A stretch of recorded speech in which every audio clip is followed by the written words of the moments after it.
10 پہاڑ بھی نازل ہو جائیں اتر جائیں تب بھی میں خوف زدہ نہیں ہوتا, ڈر نہیں ہے مجھے.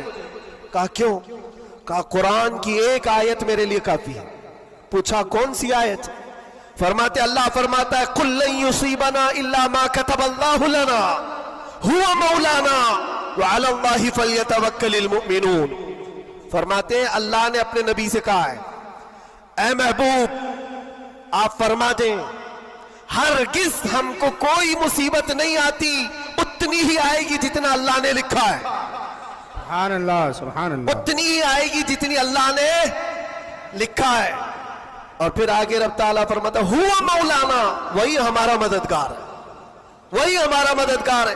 وعلی اللہ فلیتوکل المؤمنون, اور مومنوں کو چاہیے کہ اللہ ہی پر بھروسہ کریں. بڑے بڑے لوگوں کو دیکھا لیکن قید کے دوران جیل کے دوران کچھ چھوٹے چھوٹے لوگوں نے ہمیں بہت کچھ سکھایا. گجرات کے ایک چھوٹے سے گاؤں کا رہنے والا قیدی آ گیا تھا, مانسک سنتولن بگڑا ہوا تھا, گھر والے بھی چاہتے تھے اندر ہی رہے, چھڑانا بھی نہیں چاہتا تھا کوئی, اٹھا پٹک زیادہ کرتا تھا, جوان تھا اور اندر رہا. مہینہ گزرنے لگ گیا. وہاں ہوتا ایسا نظام ایسا ہے کہ ہر ہفتے گھر والوں کی ملاقات آ جاتی جالیوں میں, ادھر سے ہم باہر سے رشتہ دار, ہر قیدی کے کوئی کبھی ماں کبھی باپ کبھی بھائی بہن ملاقات کے لیے ہفتے میں ایک مرتبہ ٹائم ملتا ہے 15 منٹ. لیکن اس بندے کا کوئی آتا ہی نہیں تھا, ملنے بھی نہیں آئے.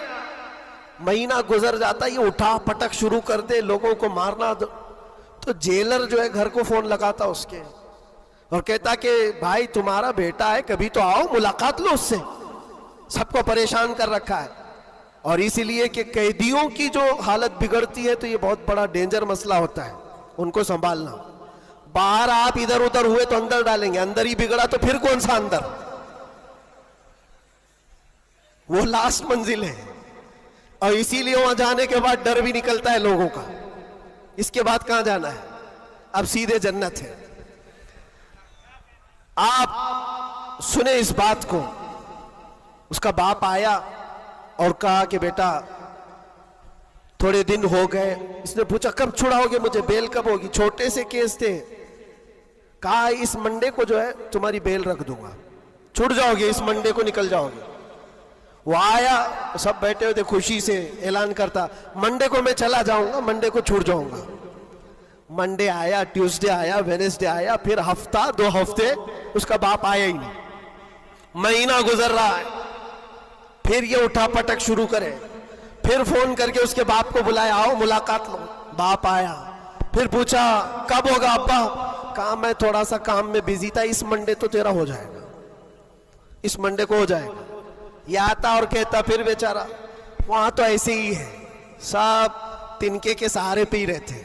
وکیل بولتا ہے اس ڈیٹ میں ہوگا, ہاں ٹھیک ہے, اس کے علاوہ کرے کیا؟ تو وہ سب سے کہتا ہے اس منڈے کو پکا ہے. وہ بھی گیا منڈے. پھر 1 مہینہ گزرا, یہ 6 مہینے اس کا باپ ہر منڈے کو ہی بولتا تھا, بار بار آئے, توجہ چاہتا ہوں. اور حالت ایسی ہو گئی 6 مہینے کے بعد وہ باپ سے مل کر کے اندر آ رہا ہے, سارے قیدی خود ہی بولنے لگے اس منڈے کو ہے نا تیرا. اس کے بولنے سے پہلے ہی کہتے اس منڈے کو بیل ہے نا تمہاری, ضمانت ہونے والی ہے. اس کو ہرٹ ہو گیا, تکلیف ہو گئی. جب دل پر کسی کے چوٹ لگتی ہے تو ٹوٹے ہوئے دلوں کی بہت جلدی سنی بھی جاتی ہے. اس نے جھلا کر کے کہا تھا, گالی دے کر کے کہا تھا, کرمنل تھا, گالی دے کر کے کہا تھا سب کو تم لوگ میرا مذاق اڑا رہے ہو, میرے باپ کی وجہ سے یا جیلر کی وجہ سے میں اندر نہیں ہوں, میرا خدا اتنے دن کا لکھا ہے اور جس دن لکھے گا تم سب دیکھتے رہو گے میں چلا جاؤں گا. کیا بات ہے, واہ واہ. ہم نے سوچا یہ کہاں سے اتنا بڑا ایمان آیا. اور اتفاق سے سنیچر کے دن وہ اپنے باپ سے مل کر کے آیا تھا, اس کو چڑھایا گیا تھا اور وہ بپھر کر کے اس طرح کی بات کیا تھا. اور منڈے کے دن اس کا باپ ضمانت کا بیڑا لے کر آ ہی گیا اور وہ ہنستے خوشی سے جا رہا تھا اور کہا میں نہیں کہہ رہا تھا, میرا خدا جب تک لکھا ہوا ہے تب تک میں یہاں رہوں گا,